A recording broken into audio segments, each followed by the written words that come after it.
মহান স্বাধীনতা দিবসে জাতীয় স্মৃতিসৌধে রাষ্ট্রপতি প্রধানমন্ত্রীর শ্রদ্ধা। ৭১-এর বীর শহীদদের শ্রদ্ধাভরে স্মরণ করছে পুরো জাতি। লাখো শহীদের রক্তের বিনিময়ে অর্জিত স্বাধীনতাকে সমুন্নত রাখার আহ্বান প্রধানমন্ত্রীর। বললেন, জঙ্গিবাদ ছাড়লে পুনর্বাসনের ব্যবস্থা করা হবে। মহান স্বাধীনতার ৪৬ বছরে অর্থনৈতিক উন্নতি ঘটলেও দূর হয়নি বৈষম্য, মত বিশ্লেষকদের। মুক্তিযুদ্ধের চেতনায় সামনে এগিয়ে যাবার প্রত্যাশা। চুয়াডাঙ্গার দামুড়হুদায় ট্রাক ভটভটি সংঘর্ষে ১৩ জন নিহত, আহত আর আরও অন্তত ৪ জন। দুর্ঘটনায় নিহতরা সবাই ভটভটির যাত্রী।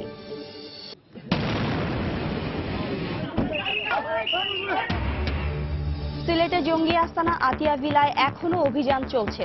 গ্রেনেড হামলায় পুলিশ সহ ৬ জন নিহতের ঘটনায় শহরে ১৪৪ ধারা জারি।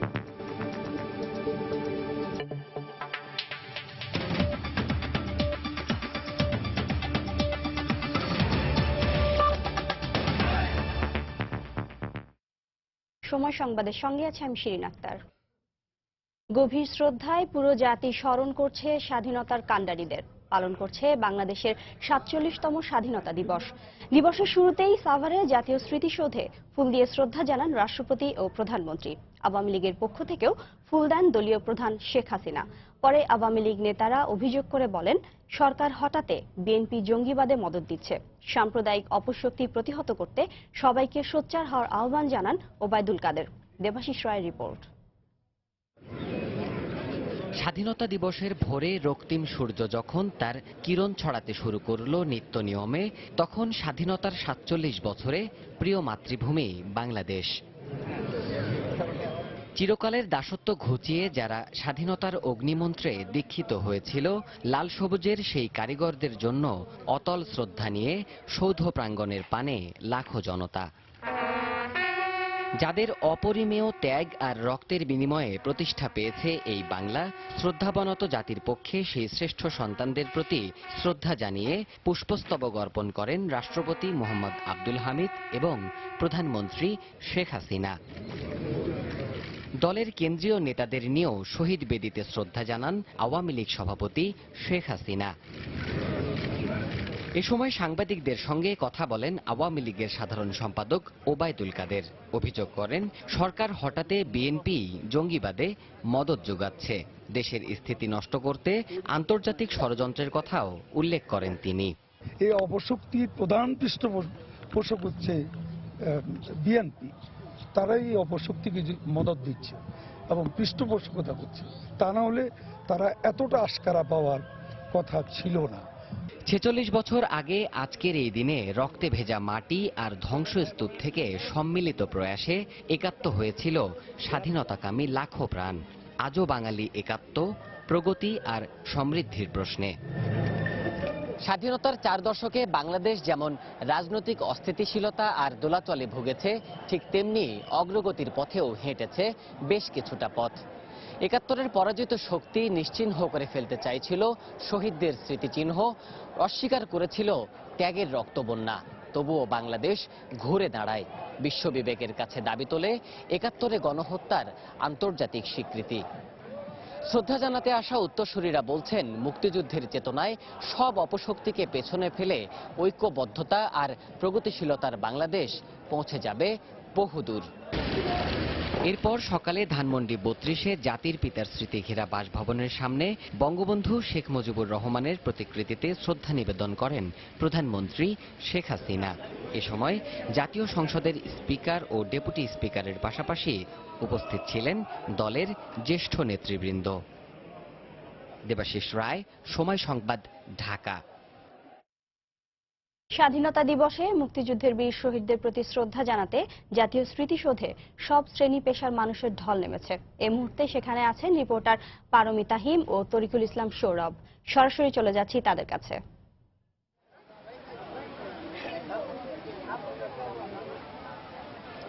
শিরিন, 47তম স্বাধীনতা দিবসের আনুষ্ঠানিকতা আজ ভোর থেকে এখানে যে শুরু হয়েছে এখনো সেটি চলছে। তবে আমরা দেখছিলাম যে এতক্ষণ পর্যন্ত বিভিন্ন যে সংগঠনগুলো, রাজনৈতিক, সামাজিক, সাংস্কৃতিক সংগঠনগুলোর যে ভিড় ছিল, এখন কিন্তু সেটি একেবারেই নেই বললেই চলে।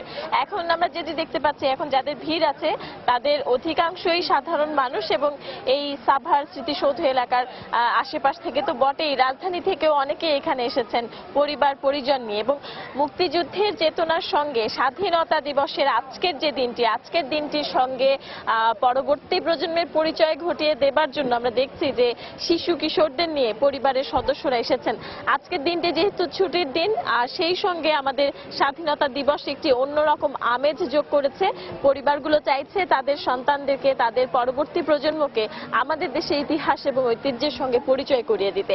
আমাদের যে গর্বের ইতিহাস, আমাদের গর্বের স্বাধীনতা, পৃথিবীর খুব কম দেশই আছে যারা স্বাধীন তো বটেই, তারা তবে রক্তক্ষয়ী যুদ্ধের মাধ্যমে স্বাধীনতা লাভ করেছে এমন দেশ কিন্তু পৃথিবীতে খুব কমই আছে। যার ফলে আমরা গর্বের সঙ্গে আমাদের পরবর্তী প্রজন্মকে বলতে পারি, জানাতে পারি আমাদের গর্বিত ইতিহাস এবং আমাদের মুক্তিযুদ্ধের যে ইতিহাস, মুক্তিযুদ্ধের যে চেতনা, সেই সঙ্গে মুক্তিযুদ্ধের যে স্বপ্নের বাংলাদেশ, তার সঙ্গে আজকের এই বাংলাদেশের যে তুলনা, যে অর্জনের যে খেরো খাতা, সেই খাতায় বাংলাদেশের যে অর্জন, সবকিছু কিন্তু এই জাতীয় স্মৃতিসৌধে যখন আসছেন শহীদদেরকে শ্রদ্ধা জানাতে, সাধারণ মানুষ তো বটেই, বিশিষ্টজনদের কণ্ঠেও আমরা সেই কথাগুলো শুনতে পাচ্ছি।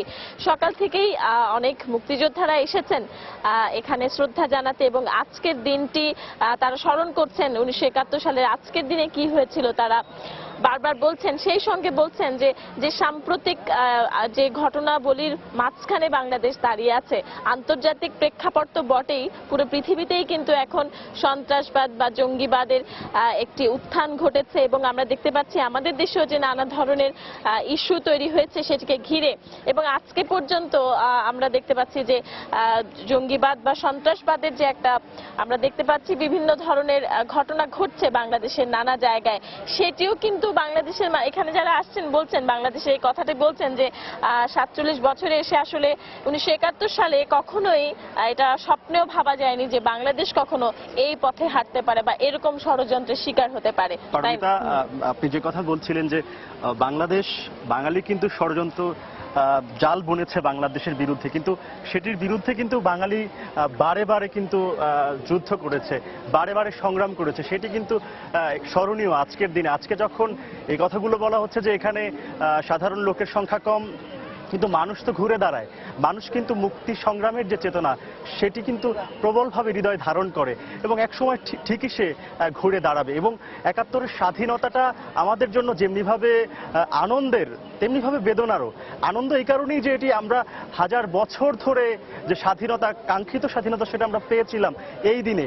কিন্তু বেদনার এই কারণে যে এই দিনের আগের রাতে আমরা পেরিয়ে এসেছি এক বিভৎস গণহত্যা এবং 9 মাস জুড়ে সেই গণহত্যার মধ্য দিয়ে আমাদের যেতে হয়েছে। 30 লক্ষ মানুষের প্রাণের বিনিময়ে আমরা আমাদের স্বাধীনতা পেয়েছি। তাই স্বাধীনতার মূল্য আমাদের জন্য এত বেশি গুরুত্ববহ, যেটি পৃথিবীর অন্য জাতির জন্য স্বাধীনতা গুরুত্বপূর্ণ অবশ্যই বটে, কিন্তু বাঙালির জাতির জীবনে একটি অনন্য এবং ঐতিহ্য বহন করে বিধায় এটি না অন্যভাবে আমাদের কাছে ধরা দেয়। মুক্তির যে সংগ্রাম, মুক্তির যে আন্দোলন, সেটি কিন্তু শেষ হয় না, স্বাধীনতা অর্জনের মাধ্যমেই শেষ হয় না। এরপরে কিন্তু আমাদের মুক্তির সংগ্রাম চালিয়ে যেতে হয়, সেটা বহমান থাকতে হয় এবং মানুষের সম্মিলিত প্রয়াসে সেটি আরো বেশি বেগবান হয়। মানুষের সম্মিলিত চেষ্টায় সেটি কাঙ্ক্ষিত লক্ষ্যের দিকে পৌঁছয়। আর যে কথাটি বলা হচ্ছে যে আজকে শুধুমাত্র এই স্মৃতিসৌধে নয়, সারা বাংলাদেশী স্বাধীনতা দিবস নানাভাবে উদযাপিত হচ্ছে, নানাভাবে আয়োজন করা হচ্ছে। মানুষের প্রাণে, মনের মধ্যে, মনোজগতে কিন্তু একটি কাজ করে যে স্বাধীনতা পেয়েছিলাম এবং স্বাধীনতার যে আনন্দ, স্বাধীনতার যে গৌরব, সেটি নিশ্চয়ই সবাই বুকে হৃদয়ে ধারণ করে এবং হৃদয় ধারণ করে সামনের দিকে এগিয়ে যেতে হবে। যে কথাটা পারমিতা বলেছিলেন যে জঙ্গিবাদের বিরুদ্ধে আমাদের যুদ্ধ, সে যুদ্ধেও আমরা নিশ্চয়ই জয়লাভ করব। এদেশের মানুষ কখনোই অন্যায়ের বিরুদ্ধে মাথা নত করেনি, সে মাথা জাগিয়েই সামনের দিকে চলেছে।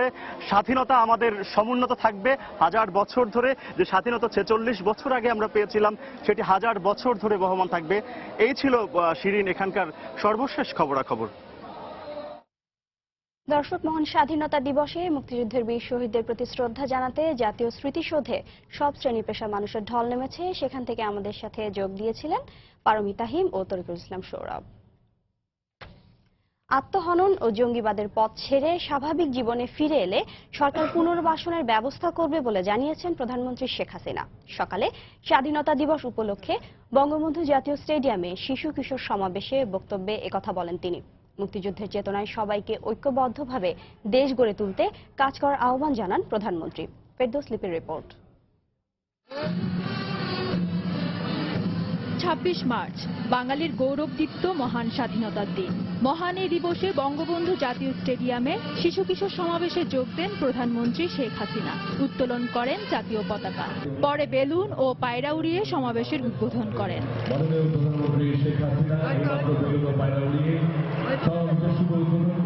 শিশু সমাবেশে দেয়া বক্তব্যে প্রধানমন্ত্রী বলেন, শিশুদের উন্নত জীবন গড়তে কাজ করছে সরকার। আমরা শিশুদের মাঝে বিনা পয়সায় বই দিচ্ছি। সেই প্রাইমারি শিক্ষা থেকে শুরু করে মাধ্যমিক পর্যন্ত বিনা পয়সায় বই, আমরা উপবৃত্তি এবং বৃত্তি দিচ্ছি। উচ্চ শিক্ষার জন্য বৃত্তি দিচ্ছি। শিক্ষাকে আমরা অত্যন্ত গুরুত্ব দিয়েছি। চিকিৎসা সেবার জন্য কমিউনিটি ক্লিনিক আমরা করে দিয়েছি। ঘরের দোরগোড়ায় মানুষ চিকিৎসা পাচ্ছে। আমাদের লক্ষ্য, এদেশের মানুষ উন্নত জীবন পাবে। আমরা বাংলাদেশ লাখো শহীদের রক্তের বিনিময়ে স্বাধীনতা অর্জন করেছি। আমরা বিশ্বে মাথা উঁচু করে চলতে চাই। জঙ্গিবাদ ছেড়ে স্বাভাবিক জীবনে আসলে সরকার পুনর্বাসনে সহযোগিতা করবে বলে আশ্বাস দেন প্রধানমন্ত্রী। আজকে যারা বিপথে যাচ্ছে, আমি তাদেরকে আহ্বান করব যে এই বিপদ ছেড়ে তারা যেন সৎ পথে ফিরে আসে। তাদের জীবন জীবিকার জন্য যা প্রয়োজন আমাদের সরকার তা করবে, কিন্তু এইভাবে আত্মহননের পথ যেন তারা বেছে না নেয়, জঙ্গিবাদ সন্ত্রাসের পথ যেন বেছে না নেয়। কারণ জঙ্গিবাদ, সন্ত্রাস, মাদক এর বিরুদ্ধে আমাদের অভিযান চলছে, এটা চলবে এবং কঠোর হাতে তা আমরা দমন করব। পরে প্রধানমন্ত্রী কুচকাওয়াজে অংশ নেওয়া শিক্ষার্থীদের সালাম গ্রহণ করেন। রাজধানীর বিভিন্ন স্কুল কলেজের শিক্ষার্থীরা এই কুচকাওয়াজে অংশ নেয়। কুচকাওয়াজ শেষে শিশুদের মনোজ্ঞ ডিসপ্লে পরিবেশিত হয়। ডিসপ্লেতে বাংলাদেশের গৌরব উজ্জ্বল মুক্তিযুদ্ধ ও ঐতিহ্য উঠে আসে।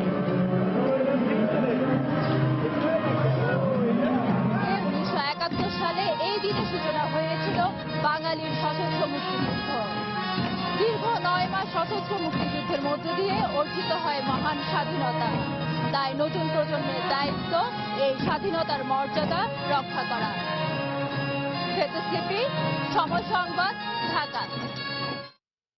মহান স্বাধীনতা দিবস উপলক্ষে সাভার স্মৃতিসৌধে ফুল দিয়ে শ্রদ্ধা জানিয়েছেন বিএনপি চেয়ারপারসন বেগম খালেদা জিয়া। সকাল 10:30টার দিকে সাভার স্মৃতিসৌধে আসেন বেগম জিয়া। স্মৃতিসৌধে ফুল দেওয়ার পর শহীদদের স্মরণে কিছুক্ষণ নীরবতা পালন করেন তিনি। তার সঙ্গে বিএনপির মহাসচিব, কেন্দ্রীয় নেতারা উপস্থিত ছিলেন। সাভারে বেগম জিয়ার আগমনকে ঘিরে সকাল থেকেই দলীয় নেতাকর্মীরা স্মৃতিসৌধের আশপাশে জড়ো হন।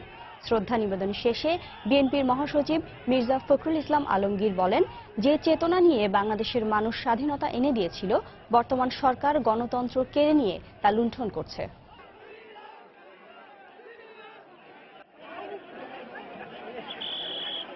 যে চেতনা নিয়ে, যে লক্ষ্য নিয়ে বাংলাদেশের মানুষ মুক্তিযুদ্ধ করেছিল, দুর্ভাগ্যজনকভাবে সেই মুক্তিযুদ্ধের চেতনা, গণতন্ত্র আজকে লুণ্ঠিত হয়ে গেছে। গণতন্ত্র আজকে এরা, এই বর্তমান সরকার, তারা লুণ্ঠন করেছে।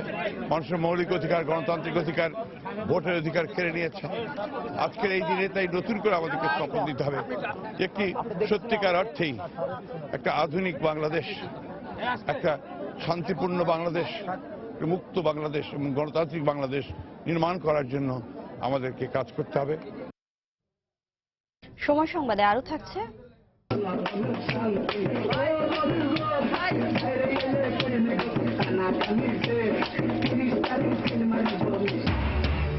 কুমিল্লা সিটি নির্বাচনের প্রচারণায় হাজারো বছরের ঐতিহ্যের ছাপ, গান, কবিতার ছন্দে তুলে ধরা হচ্ছে নানা প্রতিশ্রুতি। চুয়াডাঙ্গায় ট্রাক চাপায় ভটভটির চালক সহ 13 জন নিহত হয়েছেন, আহত হয়েছেন অন্তত 4 জন। সকালে দামুড়হুদা উপজেলার জয়রামপুর এলাকায় এই দুর্ঘটনা হয়। আহতদের অবস্থাও গুরুতর বলে জানিয়েছেন চিকিৎসক। এ ঘটনায় পুরো এলাকায় নেমে এসেছে শোকের ছায়া। দুর্ঘটনার পর যশোর চুয়াডাঙ্গা সড়কে 1 ঘন্টা যান চলাচল বন্ধ থাকে। চুয়াডাঙ্গা ও কুষ্টিয়া থেকে পাঠানো তথ্য ও ছবি নিয়ে দেখুন ডেস্ক রিপোর্ট। ভোর না হতেই কাজের উদ্দেশ্যে বেরিয়েছিলেন দিন এনে দিন খাওয়া মানুষগুলো। তাদের আয়ের উপরেই নির্ভর করে পুরো পরিবার। কিন্তু সকালে বের হওয়ার সময়ও কেউ ভাবতে পারেনি আর ফেরা হবে না তাদের। চুয়াডাঙ্গায় সড়ক দুর্ঘটনার খবর পেয়ে হাসপাতালে পৌঁছান স্বজনরা। প্রিয়জন হারানোর শোক আর অজানা ভবিষ্যতের আশঙ্কায় দিশেহারা তারা। গাড়িতে মোট ছিলাম 21 জন, তার মধ্যে 10 জন ছিল থাড়াই দাঁড়িয়ে আর চারিপাকে বসেছিলাম, বুঝলেন। মানে আমরা বাসের ছিলাম বলে আমরা বেশি আছি। 2 জনের অবস্থা খুব খারাপ অবস্থায় আছে আর বাকিগুলো ট্রিটমেন্ট হচ্ছে, আর স্পটে 8 জন মারা গেছে। পুলিশ জানায় স্থানীয় যানবাহন ভটভটিতে আলমডাঙ্গার মুন্সিগঞ্জ এলাকায় কাজের জন্য যাচ্ছিলেন একই এলাকার কয়েকজন দিনমজুর। চুয়াডাঙ্গার দামুরহুদা উপজেলার জয়রামপুর এলাকায় শহরমুখী একটি ট্রাক বিপরীত দিক থেকে আসা ভটভটিটিকে চাপা দেয়। এতে ঘটনাস্থলে নিহত হন ভটভটির 8 যাত্রী। পরে আশঙ্কাজনক অবস্থায় 9 জনকে উদ্ধার করে জেলা সদর হাসপাতালে ভর্তি করে ফায়ার সার্ভিস। লাগার সাথে সাথে ব্রেক দিত, তাহলে মানুষ অনেক বেঁচে যেত, অত মরত না। কিন্তু ওখান থেকে অত দূর ঠেলে নিয়ে যাওয়ার কারণে অনেক মানুষের ক্ষতি হয়ে গেছে। ড্রাইভার ঘুমাতে আসছিল, এসে আলম সাধুওয়ালার তাল মেরে দিয়েছে।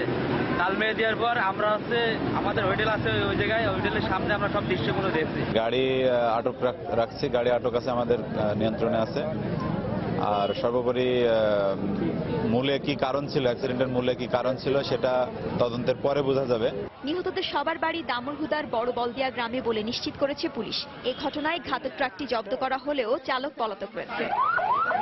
সময় সংবাদ, চুয়াডাঙ্গা।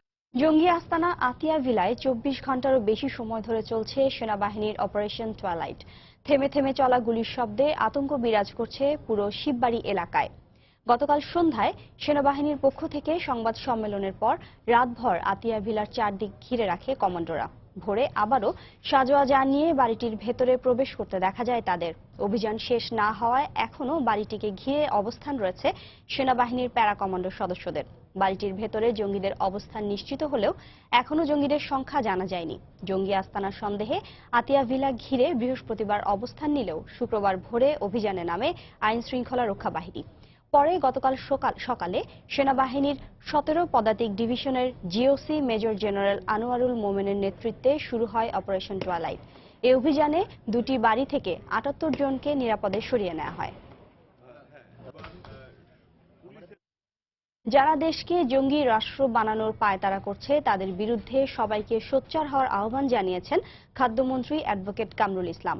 সকালে কেরানীগঞ্জ উপজেলা পরিষদ মাঠে স্বাধীনতা দিবসের অনুষ্ঠানে একথা বলেন খাদ্যমন্ত্রী। বিএনপি জামায়াতের প্রতি ইঙ্গিত করে মন্ত্রী অভিযোগ করেন তারাই জঙ্গি গোষ্ঠীর প্রত্যক্ষ মদতদাতা। সন্তানরা যেন জঙ্গিবাদে জড়িয়ে না পড়ে সে ব্যাপারে অভিভাবক ও শিক্ষকদের সতর্ক থাকার আহ্বান জানান তিনি। স্বাধীনতা দিবসের এই অনুষ্ঠানে মনোজ্ঞ ডিসপ্লে প্রদর্শন করে বিভিন্ন শিক্ষা প্রতিষ্ঠানের শিক্ষার্থীরা।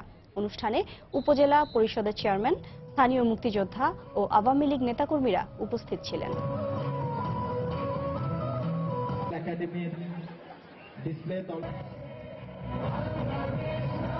একাত্তরের মতোই ধর্মের নামে আজকে আবার এই বিভীষিকাময় অধ্যায়ের সৃষ্টি করতে চাচ্ছে বাংলাদেশে, এবং এই জঙ্গি গোষ্ঠীকে, এই সন্ত্রাসীদের মদত যোগাচ্ছে বেগম খালেদা জিয়া, ফখরুল ইসলাম আলমগীর গণেরা। 2 দিন যাবৎ ফখরুল ইসলাম আলমগীরের যে বক্তব্য, তাতে স্পষ্ট বোঝা যায় জঙ্গিদের মূল মদতদাতা তিনি, এবং জঙ্গিদের সাথে তার একটা গভীর সম্পর্ক আছে। আমাদের আইন শৃঙ্খলা রক্ষাকারী বাহিনী যেভাবে জঙ্গিদের দমন করছে, যেভাবে জঙ্গিদের নির্মূল করছে, অত্যন্ত সাকসেসফুলি। পশ্চিমা দেশগুলো এই সফলতা দেখাতে পারে না, আমাদের আইন শৃঙ্খলা বাহিনী যে সফলতা দেখাচ্ছে। সময় সংবাদে আরো থাকছে। গুটি আসার মুহূর্তে শিলাবৃষ্টি ও পোকার আক্রমণে দিশেহারা রাজশাহী অঞ্চলের আম বাগান মালিকরা। কীটনাশক প্রয়োগের পরামর্শ ফল গবেষকদের। মহান স্বাধীনতার 47তম বর্ষে পদার্পণ করল বাংলাদেশ।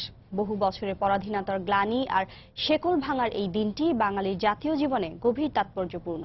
71-এর 26শে মার্চে কোটি কোটি বাঙালির হৃদয়ে মুক্তি আকাঙ্ক্ষার যে সশস্ত্র প্রদীপটি জ্বলে উঠেছিল বিজয়ের মধ্য দিয়ে, তারই রত্নস্নাত পূর্ণতা ছিল 16 ডিসেম্বর। তবে লক্ষ প্রাণের বিনিময়ে যে স্বাধীনতা, তা কতটুকু মুক্তি দিতে পারল বাঙালিকে? বিশেষজ্ঞরা বলছেন অর্থনৈতিক অগ্রগতি হলেও বৈষম্য দূর হয়নি। তাই জনমানুষের মুক্তি এখনো অধরাই রয়ে গেছে। তরিকুল ইসলাম সৌরভের রিপোর্ট। এক দীর্ঘ রাত্রি শেষে ভোর হলো, রক্তরাঙা নতুন সূর্য উদিত হলো আকাশে। জন্ম নিল নতুন একটি দেশ, স্বাধীন বাংলাদেশ। তবে পেছনে ফেলে আসতে হলো এক নিদ্রাহীন রাত, পৃথিবীর ইতিহাসের এক জঘন্যতম গণহত্যা। 25শে মার্চ রাতে গণহত্যায় হতচকিত বাঙালির কাছে ইথারে ভেসে আসলো একটি নির্দেশ, আর তাতেই বিদ্যুৎ চমকের মতো জেগে উঠল পুরো দেশ। বঙ্গবন্ধু শেখ মুজিবুর রহমান গ্রেপ্তারের পূর্বে যে নির্দেশ দিলেন, তাতেই শুরু হয় স্বাধীনতা সংগ্রামের, বিদ্রোহী বাংলার রক্তদানের শেষ পর্ব।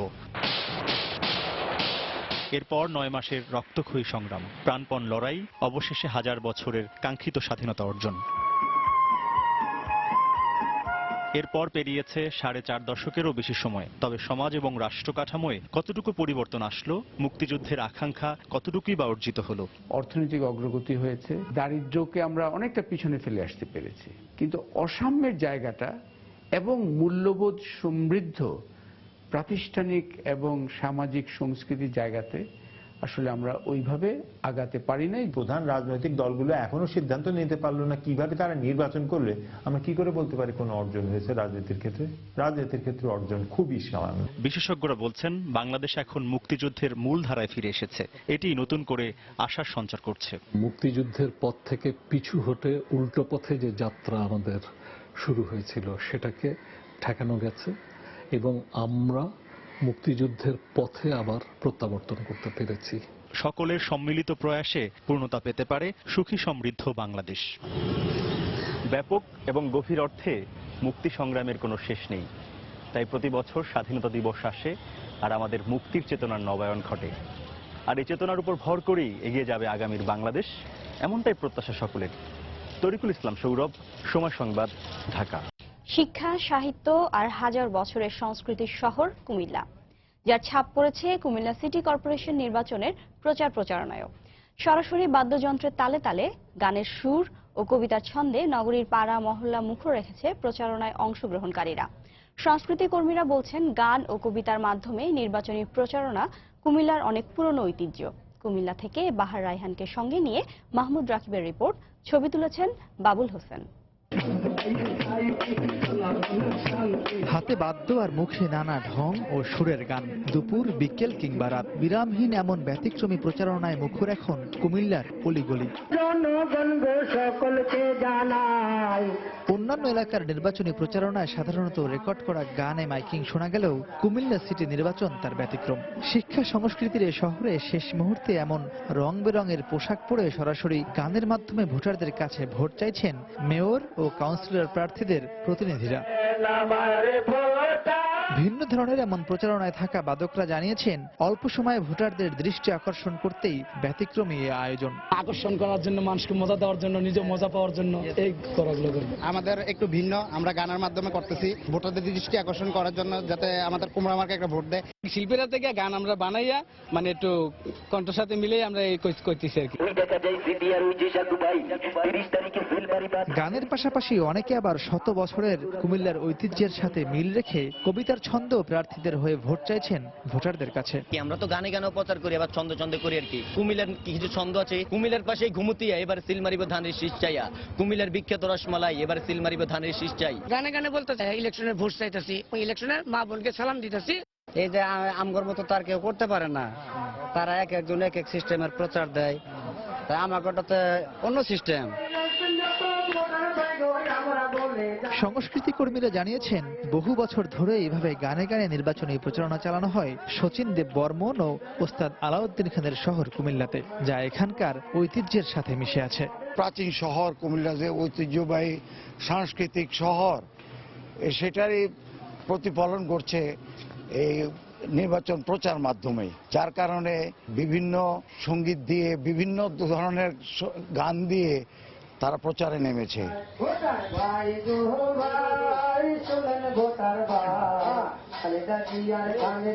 মূলত নানা সংস্কৃতির ঐতিহ্যের শহর কুমিল্লা সিটি কর্পোরেশন নির্বাচনকে কেন্দ্র করে এই ধরনের সরাসরি গানের মাধ্যমে প্রচারণার কারণে একদিকে যেমন প্রার্থীদের বারোটা পাচ্ছেন ভোটাররা, অন্যদিকে নির্বাচনকে কেন্দ্র করে উৎসবমুখর পরিবেশ বিরাজ করছে পুরো নগর জুড়ে। মাহমুদ রাকিব, সময় সংবাদ, কুমিল্লা। দেখছেন সময় সংবাদ। আমি তো আমিনারে না দেখে মরুম না। যেদিন যুদ্ধে যাই ওর ছোট্ট হাতটা আমার বউর উপরটা সরাইয়া গুট খুঁটে আন্ধারের মধ্যে বাইরে গেছিলাম। এরপর দেশ স্বাধীন করে ঠিকই ফিরছি, কিন্তু আমার আমিনা কি জীবন্ত না, প্রতিটা বাক্য প্রতিটা শব্দ হারাতে দেব না। ছুটছি দেশের কোনায় কোনায়, বীরদের মুখে বীরত্বের কথা দিয়ে তৈরি করছি ডিজিটাল ভিডিও আর্কাইভ ৭১-এর কথা। বিজয়ের এই প্রেরণা ছড়িয়ে যাক প্রজন্ম থেকে প্রজন্মে। চলো বহুদূর। মুকুলের মৌমৌ গন্ধে ভরে ওঠা আম বাগানগুলোতে গুটি আসা শুরু হলেও শিলাবৃষ্টি ও হোপার পোকার আক্রমণে দিশেহারা রাজশাহী অঞ্চলের বাগান মালিকরা। এ অবস্থায় বাম্পার ফলনের আশা নিয়ে সন্দিহান তারা। তবে চিন্তিত না হয়ে বাগান মালিকদের কীটনাশক প্রয়োগের পরামর্শ দিচ্ছেন গবেষকরা। সাইফুর রহমান রকির রিপোর্ট, ক্যামেরায় ছিলেন হাবিবুর রহমান পাপ্পু। কদিন আগেও রাজশাহী অঞ্চলের আমবাগানগুলোতে শোভা ছড়াচ্ছিল স্বর্ণালী মুকুল। এখন সেই গাছের শাখা প্রশাখায় দানা বাঁধছে আমের সবুজ গুটি। মাথার ওপর সূর্য উঠতেই আম গাছের সবুজ পাতাগুলো চিকচিক করে উঠছে, তার ফাঁক দিয়ে উকি দিচ্ছে ঝাঁক ধরে থাকা আমের গুটি। বর্তমানে প্রায় ২৫০ জাতের মধ্যে আগাম ও মধ্যম জাতের আমের গুটি এসেছে। দেরিতে গুটি আসবে গোপালভোগ, ফজলি, আশিনা সহ বেশ কয়েকটি জাতের। এবার ৯০% গাছে মুকুল আসলেও সম্প্রতি বয়ে যাওয়া কালবৈশাখী ঝড়, শিলাবৃষ্টিতে অনেক গুটি ঝরে পড়ায় ক্ষতিগ্রস্ত আমবাগান মালিকেরা। শিলাবৃষ্টিতে খাইয়ে নিল, আবার যেগুলো আছে হয়তো শিলাবৃষ্টিতে খাইতে পারে। পানি তো ২-৩ বার হলো, পরের পানিটাতে আপনার শিলে হলো, শিলেই একটু বেশি ক্ষতি। মুকুল তো আর নাই, এখন গুঠিতে পরিণত। তবে গুঠিটা তো ১৬ আনা ধরা খাইতে হবে, সেখানে ১৬ আনার মাঝে তো ২ আনা গুঠি দেখছি। শুধু বৈরী আবহাওয়া নয়, হপার পোকার আক্রমণেও নষ্ট হয়েছে অনেক আমের গুটি। এ কারণে চিন্তিত বাগান মালিকেরা। হপার পোকা, জাত পোকা, কারেন্ট পোকা, মশা মাছিতে আম নষ্ট হয়ে যাচ্ছে। এত মূল বিষ কীটনাশক ওষুধ ব্যবহার করে পোকার রোধ কমছে না। আমের সিজনে যা লাভের অঙ্ক দাঁড়াবে, খুব একটা মুনাফা বেশি হবে না। এই অবস্থায় ফল গবেষকরা পোকার আক্রমণ ঠেকাতে বাগানে কীটনাশক প্রয়োগের পরামর্শ দিচ্ছেন। ইমিডাক্লোপ্রিড গ্রুপের কীটনাশক প্রতি লিটার পানিতে দানাদার হলে 0.2 গ্রাম, আর যদি তরল হয় তাহলে 0.5 মিলিলিটার, আর তার সাথে ম্যানকোজেব জাতীয় ছত্রাকনাশক 2 গ্রাম। এই হারে সমস্ত গাছ ভিজিয়ে স্প্রে করতে হবে। ফল গবেষণার দেয়া তথ্য অনুযায়ী জেলায় চলতি মৌসুমে ১৭,০০০ হেক্টর জমির বাগানে ১,৮১,০০০ মেট্রিক টন আম উৎপাদনের লক্ষ্যমাত্রা নির্ধারণ করা হয়েছে। সাইফুর রহমান রকি, সময় সংবাদ, রাজশাহী। ব্যাংকিং খাতের মাধ্যমে দুর্নীতির অর্থ জঙ্গিদের হাতে যাচ্ছে, তাই ব্যাংকে লেনদেনের ক্ষেত্রে আরও বেশি সতর্কতা প্রয়োজন বলে মন্তব্য করেছেন দুর্নীতি দমন কমিশনের চেয়ারম্যান ইকবাল মাহমুদ। সকালে দুর্নীতি প্রতিরোধ সপ্তাহ উদ্বোধনের পর সাংবাদিকদের একথা বলেন তিনি। এর আগে জাতীয় সঙ্গীতের মাধ্যমে শ্রদ্ধা জানানো হয় মুক্তিযুদ্ধের শহীদদের। উত্তোলন করা হয় জাতীয় পতাকা ও দুর্নীতি দমন কমিশনের পতাকা, ওড়ানো হয় বেলুন আর শান্তির প্রতীক পায়রা। পরে উন্মুক্ত করা হয় দুর্নীতি প্রতিরোধ বিষয়ক চিত্রকর্ম ও পোস্টার।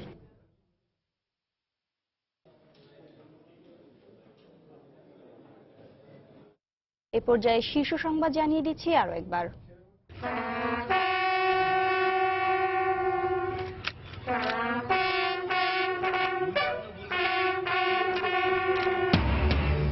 মহান স্বাধীনতা দিবসে জাতীয় স্মৃতিসৌধে রাষ্ট্রপতি প্রধানমন্ত্রীর শ্রদ্ধা। ৭১-এর বীর শহীদদের শ্রদ্ধা ভরে স্মরণ করছে পুরো জাতি। লাখো শহীদের রক্তের বিনিময়ে অর্জিত স্বাধীনতাকে সমুন্নত রাখার আহ্বান প্রধানমন্ত্রীর। বললেন, জঙ্গিবাদ ছাড়লে পুনর্বাসনের ব্যবস্থা করা হবে। মহান স্বাধীনতার ৪৬ বছরে অর্থনৈতিক উন্নতি ঘটলেও দূর হয়নি বৈষম্য, মত বিশ্লেষকদের। মুক্তিযুদ্ধের চেতনায় সামনে এগিয়ে যাবার প্রত্যাশা। চুয়াডাঙ্গার দামুলহুদায় ট্রাক ভটভটি সংঘর্ষে ১৩ জন নিহত, আহত আরও অন্তত ৪ জন। দুর্ঘটনায় নিহতরা সবাই ভটভটি যাত্রী।